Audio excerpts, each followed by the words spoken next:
கர்த்தருக்குள் மிகவும் அன்பான சகோதர சகோதரிகளே, இந்த அருமையான ஜாய் டிவியின் வழியாக மகிழ்ச்சியான குடும்பம் என்ற இந்த நிகழ்ச்சியின் மூலமாக வளமான வாழ்வு என்ற இந்த தொடரிலே உங்களை சந்திப்பதிலே பெருமகிழ்ச்சி அடைகிறேன். ஹல்லேலூயா. நம்முடைய குடும்பம் மகிழ்ச்சியுடையதாக இருக்க வேண்டும் என்றால் நாம் வளமான வாழ்வு உடையவர்களாக இருக்க வேண்டும் இல்லவா? ஹல்லேலூயா. சரி, இந்த நாளில் நம்ம என்ன காரியத்தை பார்க்க போகிறோம் என்றால், உங்கள் வார்த்தையிலே வல்லமை இருக்கிறது. ஹல்லேலூயா, ஹல்லேலூயா. முதலாவது நான் சொன்னேன், நீங்கள் ரட்சிக்கப்பட்டிருக்கிறீர்கள், அதனாலே தேவனுடைய ராஜ்யம் உங்களுக்குள்ளே இருக்கிறது, சகலம் பரிபூர்ணமாக இருக்கிறது என்று சொன்னேன். அடுத்ததாக விசுவாசத்தோடு இந்த வார்த்தைகளை நீங்கள் பேசுகிற பொழுது உங்களுக்குள்ளே இருக்கிறதான இந்த சக்திகள், அற்புதங்கள், நீங்கள் பெற்றுக்கொண்ட பரிபூர்ண ஆசீர்வாதங்களை நீங்கள் கொண்டு வர முடியும் என்று சொன்னேன். இன்றைய நாளிலே உங்களுக்கு உங்கள் வார்த்தைகளில் வல்லமை இருக்கிறது. ஹல்லேலூயா, ஆமேன். பாருங்க, மனிதனுடைய வாயின் வார்த்தைகளிலே மிகவும் வல்லமை இருக்கிறது. ஏன்னா மனிதன் தேவனுடைய சாயலாக படைக்கப்பட்டவன். ஹல்லேலூயா. அப்போது தேவனுடைய சாயலாக நாம் படைக்கப்பட்டபடியால் தேவத்துவம் நமக்குள்ளே இருக்கிறது என்று சொல்லி பார்த்தோம். அப்படிப்பட்ட தேவனுடைய சாயலாக நம்ம உண்டாக்கப்பட்டதுனால இந்த உலகத்திலே தேவனுடைய ரெப்ரசன்டேட்டிவாக, அதாவது தேவனுடைய பிரதிநிதியாக, தேவனை பிரதிபலிக்கிறவர்களாக இந்த உலகத்திலே நாம் வாழ்கிறோம். ஹல்லேலூயா. அதனால் பார்த்தீங்கன்னா தேவனுடைய நிறைய சுபாவங்கள் நமக்குள்ளே இருக்கும். அப்போது தேவனுடைய சுபாவங்களிலே ஒன்று என்னவென்றால், அவர் வார்த்தையினாலே இந்த உலகத்தை படைத்தார். இந்த உலகத்தை அவர் படைத்தது எப்படி? வார்த்தையினாலே. உலகம் உண்டாக்கப்படுவது, பூமி உண்டாக்கப்படுவது, சமுத்திரம் உண்டாக்கப்படுவது, நட்சத்திரங்கள் உண்டாக்கப்படுவது என்று சொல்லி வாயின் வார்த்தையினாலேயே அவர் இந்த உலகத்தை படைத்தார். பிரியமானவர்களே, அதே போல நமக்கும் நம்முடைய வார்த்தையிலும் சக்தி, பலன், வல்லமை உண்டு. பிரியமானவர்களே, இதை அநேகர் நாம் உணராமல் இருக்கிறோம். எனவே நாம் எப்பொழுதும் நெகட்டிவான வார்த்தைகளையும் தவறான வார்த்தைகளையுமே அநேக நேரம் உபயோகிக்கிறோம். ஏன் நாம் அப்படி உபயோகிக்கிறோம் என்றால், நமக்கும் உலகத்தில் இருக்கிற மற்றவர்களுக்கும், கிறிஸ்துவை அறிந்தவர்களுக்கும் கிறிஸ்துவை அறியாதவர்களுக்கும் வித்தியாசம் உண்டு. என்னவென்றால், நாம் விசுவாச வார்த்தைகளை பேசுகிற பொழுது அது பலிக்கும். ஆனால் இப்போ இந்த காரியங்கள் கிறிஸ்துவை அறியாத மக்களுக்கு தெரியாதனாலே உலகத்தில் பாருங்கள், எப்பொழுதுமே எப்படி இருப்பாங்கன்னா நெகட்டிவாக தான் பேசுவாங்க, பாசிட்டிவாகவே யாருமே பேச மாட்டாங்க. இப்போ உதாரணத்துக்கு பாருங்கள், நீங்கள் அலுவலகத்துக்கு கிளம்பி கொண்டு இருக்கிற பொழுது உங்களுக்கு நீங்கள் 20 நிமிஷத்தில் நீங்கள் எங்கே போகணும், பஸ் ஸ்டாப்புக்கு போகணும்னு வச்சுக்கோங்க. இன்னும் 20 நிமிஷம் இருக்குது. ஆனால் நீங்கள் அரை மணி நேரத்துக்கு முன்பாகவே உங்களுடைய கணவரோ பிள்ளைகளோ சொல்ல ஆரம்பிச்சிருவாங்க, அம்மா இன்னைக்கு நேரம் ஆயிடுச்சுமா, ஆஃபீஸ்க்கு சீக்கிரமாக கிளம்புங்க. கணவர் சொல்லுவார், ஐயோ நேரம் ஆயிட்டுருக்கு. இப்படி எல்லாருமே எவ்வளோ நேரத்துக்கு முன்னாடி சொல்லிட்டு இருப்பாங்க? ஒரு ½ அன் அவர் முன்னாடி கூட ஒரு சில 1 மணி எந்திரிச்ச உடனே 1 மணி நேரம் முன்னாடி கூட சொல்லுவாங்க. எந்திரிச்ச உடனே கூட சொல்லுவாங்க, ஐயோ சீக்கிரமாக எந்திரி, ஆஃபீஸ்க்கு நேரமாச்சு என்று சொல்லி கேட்டிருப்பீங்கன்னு நினைக்கிறேன் இல்லையா? இது எப்படி இந்த வார்த்தையை நினச்சி பாருங்கள், இது எவ்வளோ ஒரு நெகட்டிவான வார்த்தை. அலுவலகத்துக்கு நேரமாகிவிட்டது. நேரமாகலை, இன்னும் நிறைய நேரம் இருக்குது நீங்கள் கிளம்ப. அப்போ என்ன சொல்லணும்? அம்மா நீ கிளம்புவதற்கு இன்னும் அரை மணி நேரம் தான் இருக்கிறது, நீ கிளம்புவதற்கு 2 மணி நேரம் தான் இருக்கிறது என்று சொல்லி பாசிட்டிவாக பேச வேண்டும் இல்லையா? அப்படி நம்ம சொல்லுவோம். அப்படி சொல்லிவிட்டு அறக்க பறக்க ஓடி பஸ்ஸுக்கு நேரமாச்சு போய் உண்மையிலே பஸ்ஸை விட்டுட்டு லேட்டாக போவோம். ஏனென்றால் அந்த வாயில் பேசின வார்த்தையை நம்ம அக்செப்ட் பண்ணியிருப்போம், ஆமான்ட்டு. இப்படி அந்த நெகட்டிவான வார்த்தைகளை நம்ம தவிர்ப்பது நமக்கு மிகவும் நல்லது. ஹல்லேலூயா. அதனால் நீங்கள் எப்பொழுதுமே சொல்லுகிற பொழுது பாசிட்டிவாக வார்த்தைகளை நாம் பேச வேண்டும். தேவன் பாருங்கள், உலகம் உண்டாக கடவுது, இது உண்டாக கடவுது என்று சொல்லி தான் அநேக நேரங்களிலே அவர் சொன்னார். அவருடைய வார்த்தையிலே வல்லமை இருந்தது இல்லையா? அதே போல் என்ன இருக்கிறது? நம்முடைய வார்த்தையிலும் வல்லமை இருக்கிறது. ஹல்லேலூயா. இயேசு கிறிஸ்து பார்த்திங்கன்னா வார்த்தையினால் தான் பல விதமான அற்புதங்களை செய்தார். பிசாசுகளை வார்த்தையினால் விரட்டினார், குருடர்களை சுஸ்தமாக்கினார். எல்லாமே அவர் வார்த்தையினாலே.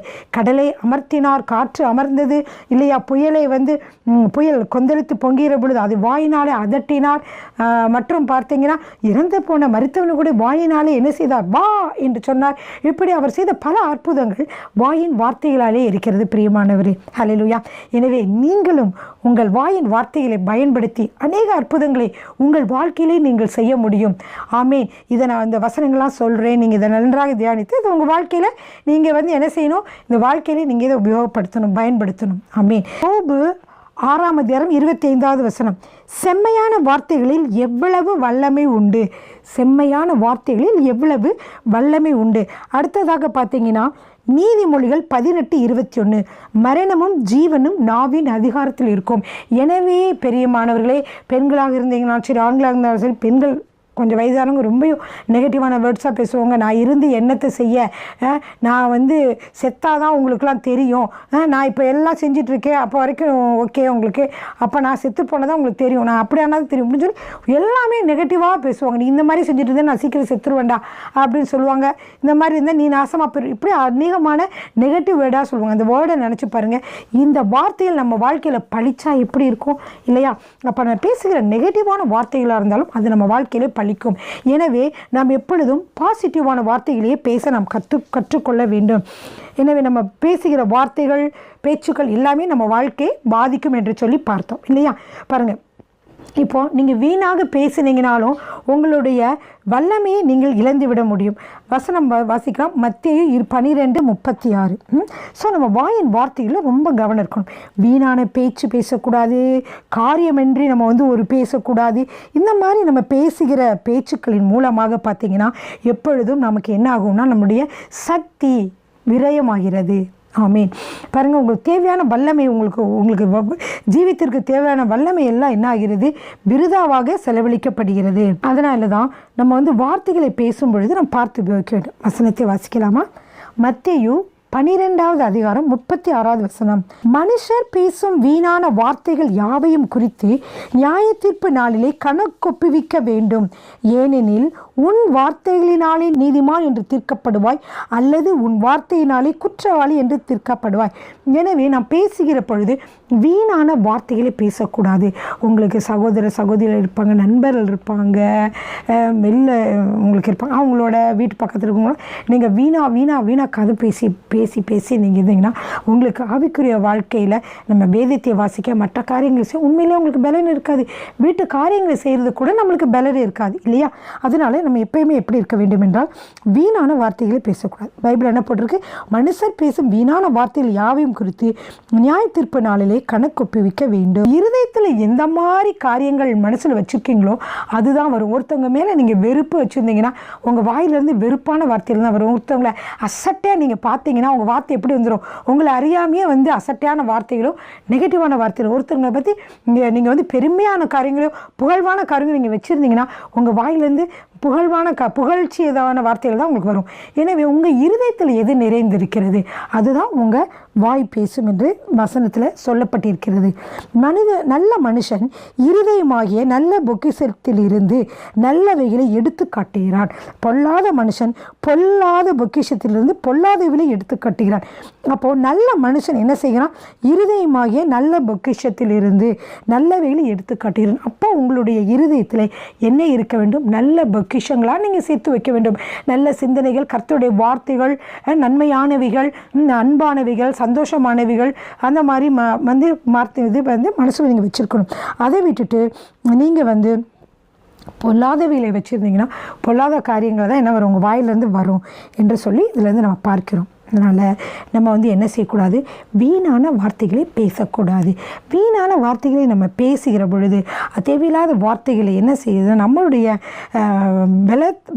நம்மளை பலவீனங்களாக, அதாவது நம்மளுடைய சக்திகளெல்லாம் செலவழித்து போகிறது மட்டுமல்ல, ஆவிக்குரிய ரீதியில் மட்டுமல்ல, சரீர பிரகாரமாகவும் ஆவிக்குரிய வாழ்க்கையிலும் கூட தரித்திரம் உண்டாகும் என்று வசனம் சொல்லுகிறது. நீதிமொழிகள் 14:23 நீதிமொழிகள் 14:23. நான் சொன்னது போலயே முக்கியமான வசனங்களை எழுதி வைத்துக் கொள்ளுங்கள். இதை நீங்கள் வசனமாக வாசித்து நீங்கள் தியானம் பண்ணலாம். சகல பிரயாசத்திலும் பிரயோஜனம் உண்டு, உதடுகளின் பேச்சோ வறுமையை மாத்திரம் தரும். ஏன்னா சகல பிரயாசத்திலும் நம்ம செய்கிற பிரயாசங்கள், மற்ற காரியங்கள், எல்லா காரியங்களாலையும் பிரயோஜனம் இருக்குது.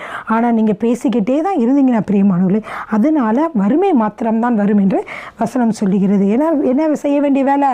அதை பார்க்கணுன்னு சொல்லுவாங்க. என்ன காரியத்தை செய்யணும் அதில் ஃபோக்கஸ் பண்ணணும். தேவையில்லாமல் பேசிக்கொண்டு இருக்கக்கூடாது. இப்போ பார்த்தீங்கன்னா எப்பொழுது பார்த்தாலும் என்ன செய்கிறாங்க? ஃபோனை தூக்கிட்டு தேவையில்லாத யாரோ பேசுனது, யாரோ சொன்னது, தேவையில்லாத வார்த்தைகள், தேவையில்லாத காரியங்கள், தேவையில்லாத படங்கள், தேவையில்லாத காரியங்களெல்லாம் பார்த்து கொண்டு இருக்கிறாங்க. இது என்ன செய்யும்? இதுவும் நமக்கு ஒரு வறுமையை மாத்திரம் தான் தரும். நல்ல நல்ல காரியங்களை செய்ய முடியாமல் போயிடும் இல்லையா?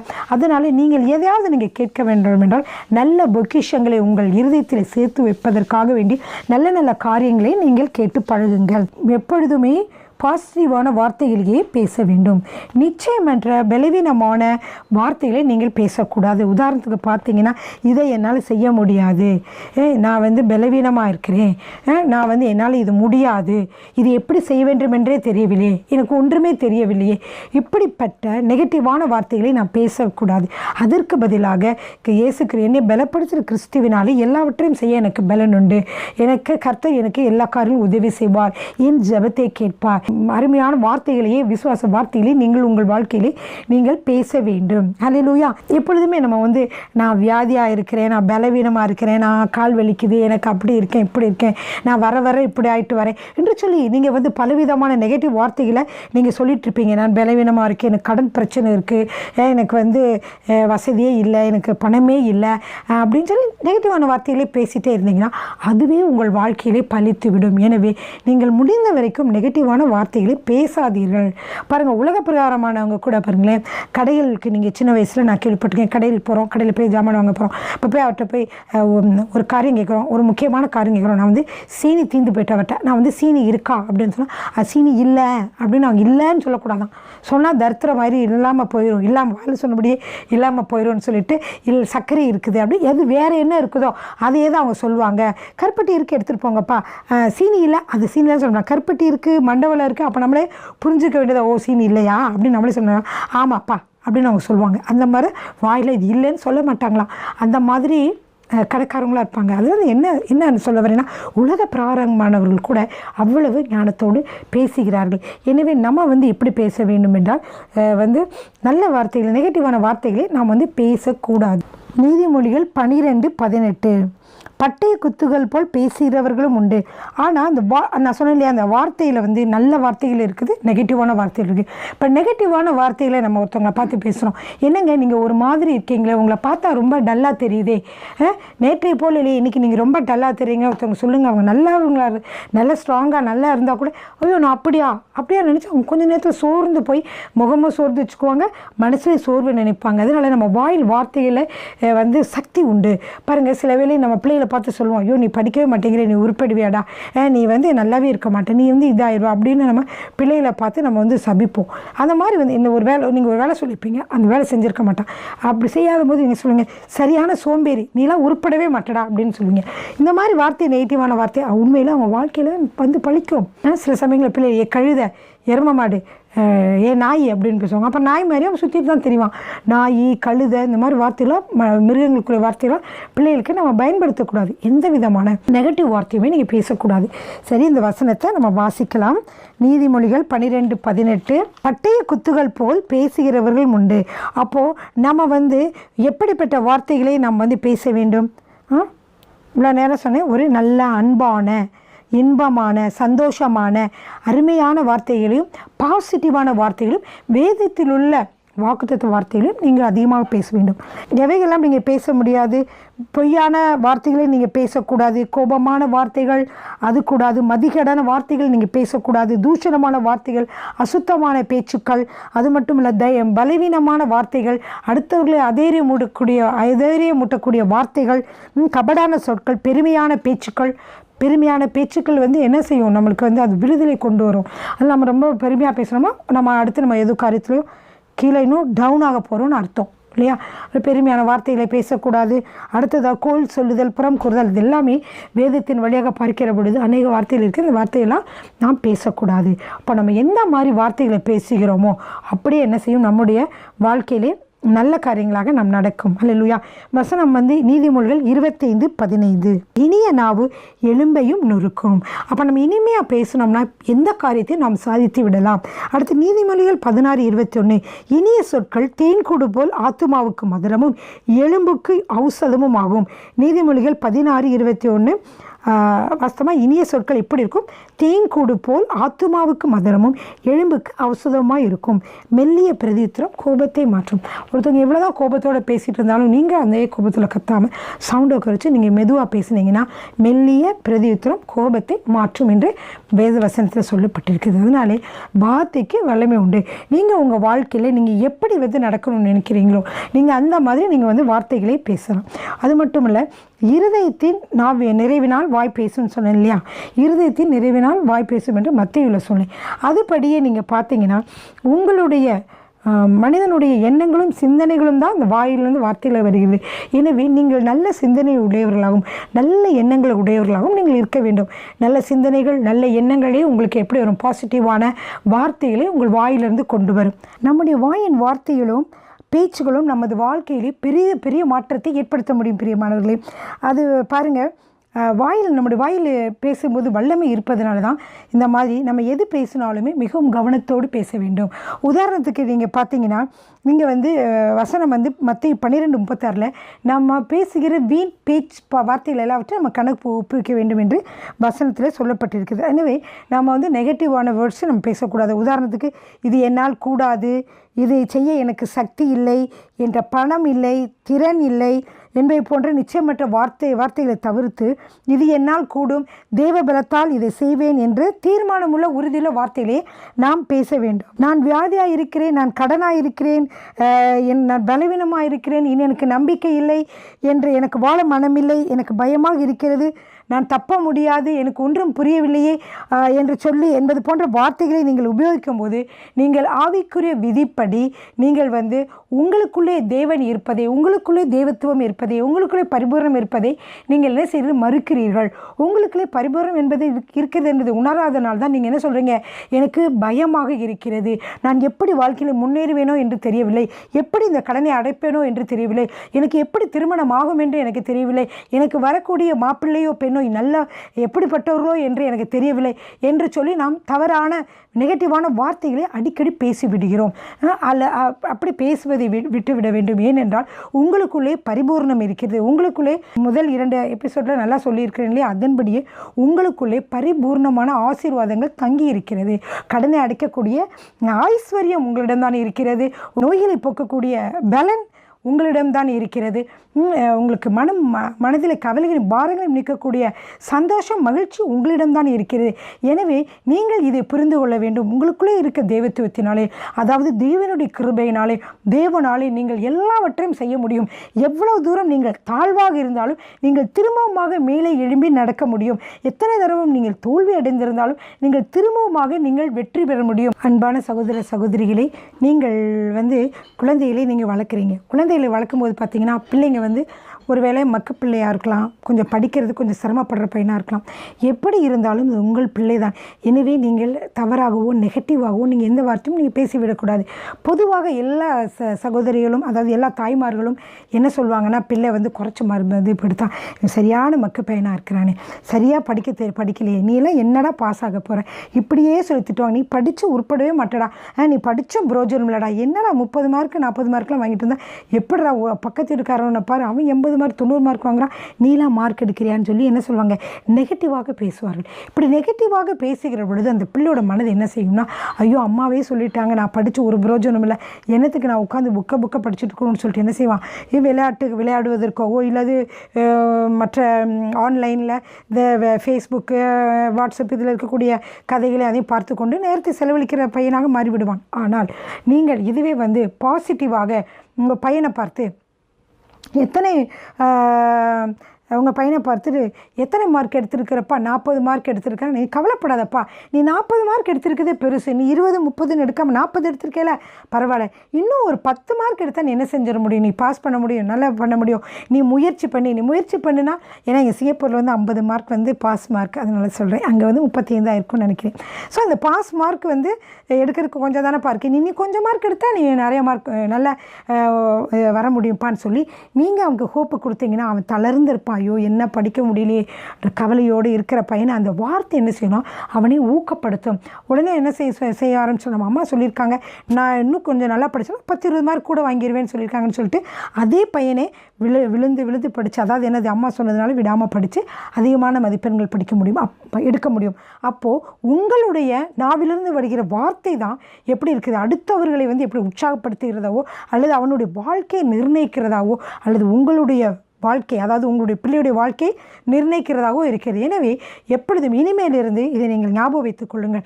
எதையும் கணவரை பற்றி தவறாகவோ கணவரை பற்றி தரக்குறைவாகவோ மற்றவருடன் பேசி மகிழ்வது உங்களுக்கு சந்தோஷமாக இருக்கலாம். ஆனால் அது உங்கள் மேலேயே நீங்கள் தலையிலே மண்ணை போட்டு கொள்கிற மாதிரி அர்த்தம். உங்களை கணவரை பற்றியோ அல்லது மனைவியை பற்றியோ கூட சிலர் வந்து தரக்குறைவாக பேசுவாங்க. அது எல்லாமே என்ன ஆகுதுன்னா, அது உங்களுடைய மனைவி கடைசிக்கு உங்களோட தான் வாழப்போகுது. அதுக்கென்ன அதுக்கு ஒன்றும் சேர்த்துறாது, அதுக்கென்ன அதுக்கு சமையல் செய்யத்துறாது, அதுக்கென்ன அதுக்கு இது தெரியாது. நீ எப்போ பார்த்தாலும் இப்படி தான், நீ இதை மறந்துட்டே தான் இருப்பேன், எப்போ பார்த்தாலும் நீ அப்படி தான் செய்வேன்னு சொல்லிட்டு மனைவி வந்து நெகட்டிவாகவே சொல்லிட்டு இருந்தால் அதே மாதிரி தான் இருப்பாங்க. அவங்க வாழ்க்கையில் மாற்றமே உண்டாகாது. அந்த மாற்றங்கள் உண்டாகணும். நீங்கள் என்ன செய்யணும், நீங்கள் வந்து நீங்கள் எப்படி விரும்புகிறீங்களோ அதை தான் அவங்கள்ட்ட சொல்லணும்.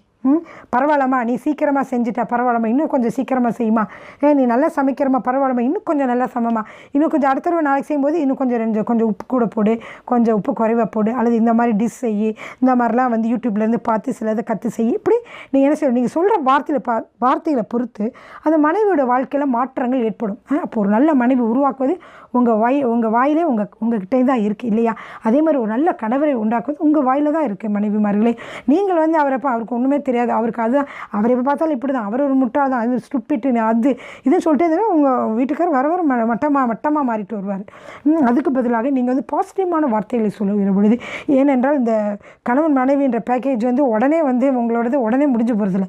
இது வந்து எத்தனை வயசு, அவர் 60 வயசோ 70 வயசோ 80 வயசு வரைக்கும் உங்கள் கூட தான் வாழ போகிறார். அப்போ நீங்கள் அவங்கள வந்து நீங்கள் வாயில் சொல்கிற நல்ல பாசிட்டிவான வார்த்தைகளால் அவங்கள உருவாக்க முடியும் இல்லையா?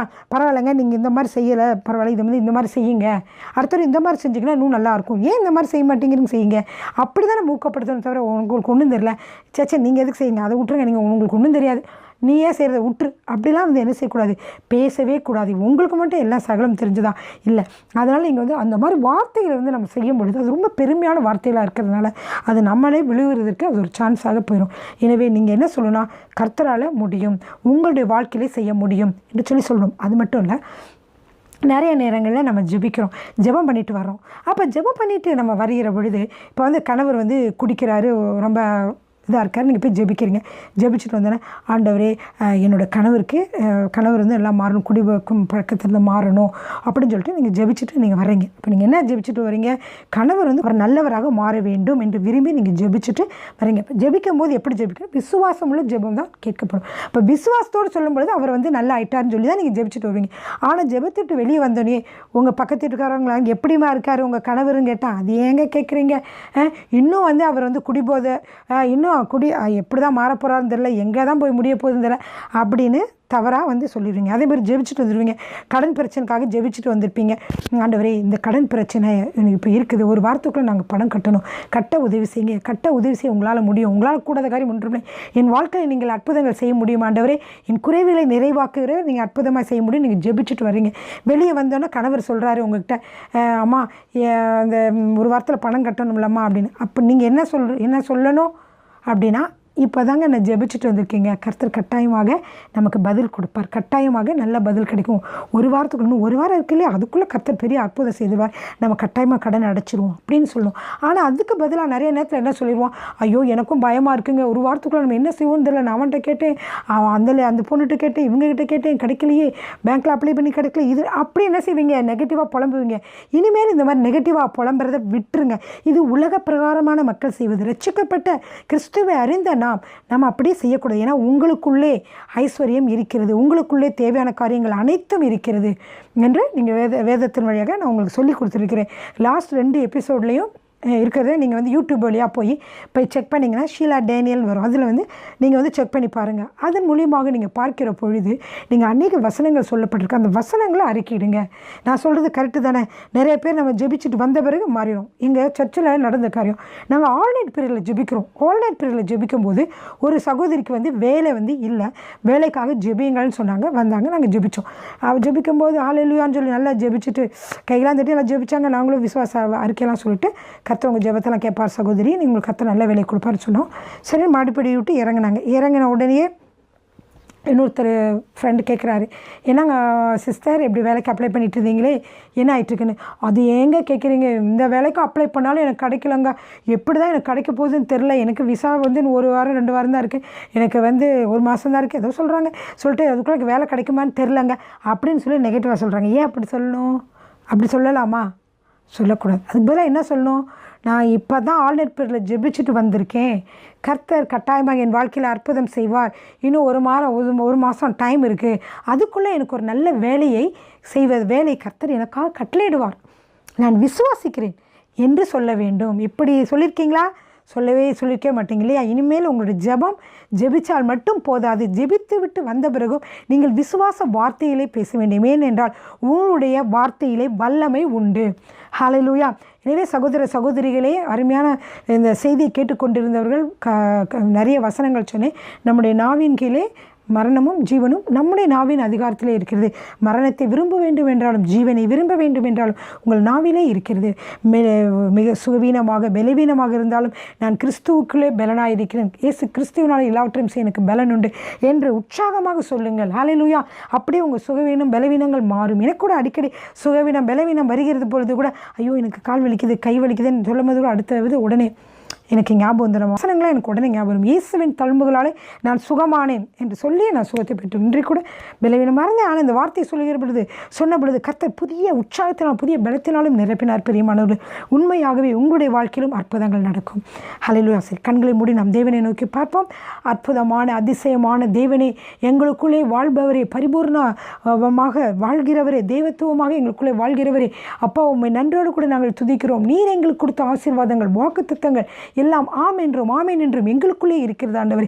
அந்த வாக்குத்தத்தங்களை நாங்கள் சொல்லி எங்களுடைய வாழ்க்கையில அதை பெற்றுக்கொள்ள கர்த்தாவே எங்களுக்கு கிருபை பலன் ஞானம் கொடுத்து உதவி செய்ய வேண்டுமா ஜெபிக்கிறோம் ஆண்டவரே. அப்பா அந்த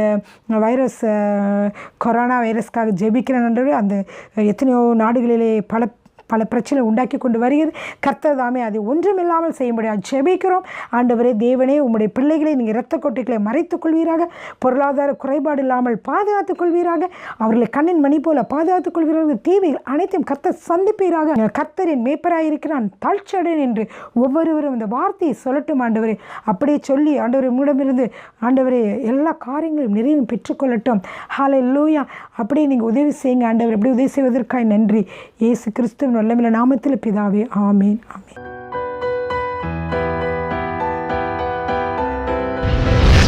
கர்த்தர் உங்களை ஆசீர்வதிப்பாராக.